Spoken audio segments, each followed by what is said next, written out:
Kita sering banget baca kata oligarki di media sosial. Kata oligarki ini akrab banget rasanya, meski saya yakin gak semua orang itu tahu maknanya. Kata oligarki sendiri berasal dari bahasa Yunani, yaitu oligarkes, yang artinya sedikit yang memerintah.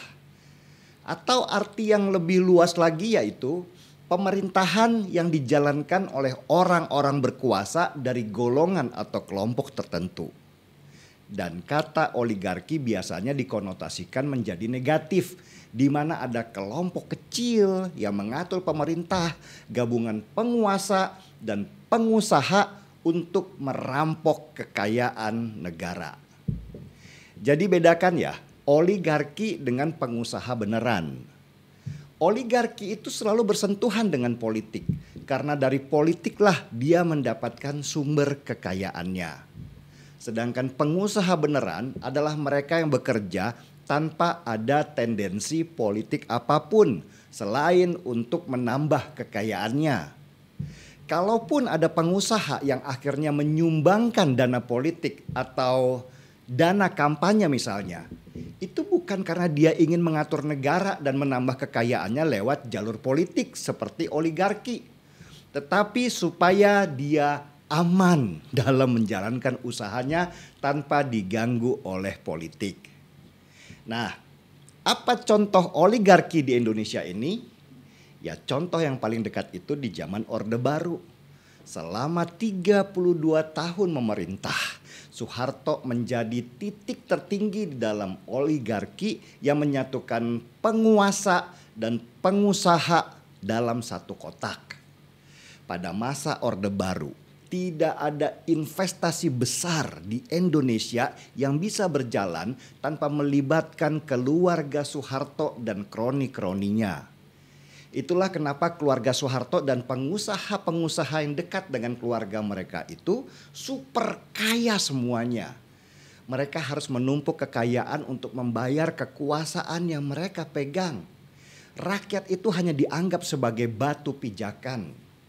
Karena itu, di zaman Soeharto berkuasa, kebijakan pemerintahan selalu bersifat apa yang menguntungkan buat keluarga dan kroni mereka, bukan buat rakyat. Itulah oligarki.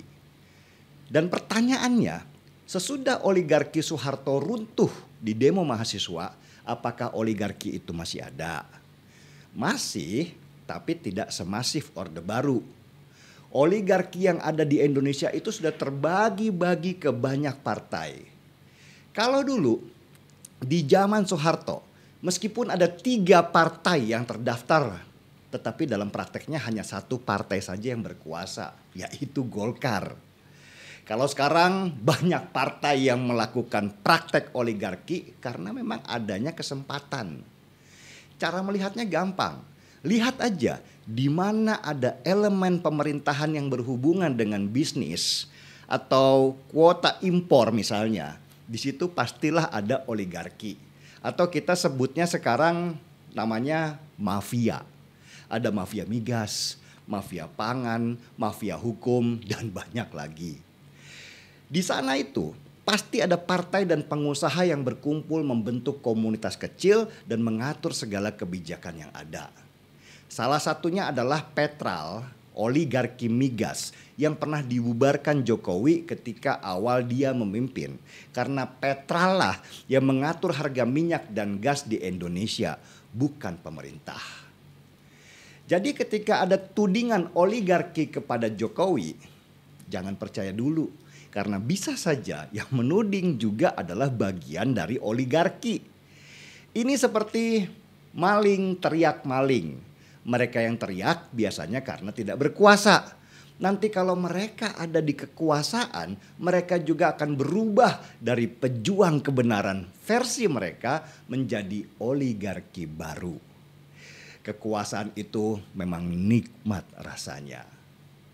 Apakah oligarki atau mafia itu bisa diberantas di Indonesia?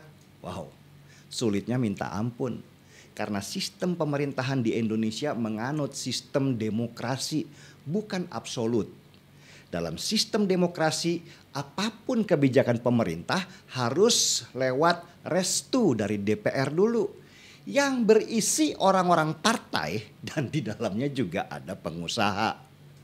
Sedangkan dalam sistem pemerintahan yang absolut seperti di Cina misalnya, pemerintahlah yang punya kuasa di atas segala-galanya. Semua pengusaha diatur oleh pemerintah. Kalau pengusaha itu bertentangan kebijakannya dengan pemerintah, maka dia akan dihabisi segala bentuk usahanya. Seperti kalau kita ingat kasusnya Jack Ma, pengusaha Alibaba yang dulu kita kenal sebagai pengusaha besar dari Cina. Ketika dia mengkritik pemerintahan Cina yang dianggapnya tidak demokratis, maka namanya langsung menghilang dari segala pemberitaan. Padahal dulu dia besar juga karena fasilitas dari pemerintahannya.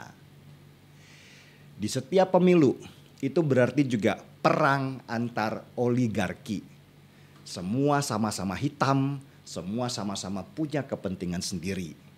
Oligarki beda dengan pengusaha atau konglomerat yang berdiri di atas kaki mereka sendiri. Para konglomerat ini biasanya cuma ikut-ikutan doang nyumbang. Hanya sekedar mengingatkan bahwa siapapun yang berkuasa nanti, tolong jangan diganggu usaha kami. Makanya dibilang semua pengusaha di negara yang menganut sistem pemerintahan demokrasi, mereka itu selalu main di dua kaki. Pengusaha itu bukan berpikir siapa yang menang, tetapi bagaimana meminimalkan resiko investasi. Sudah paham? Mari kita seruput kopi.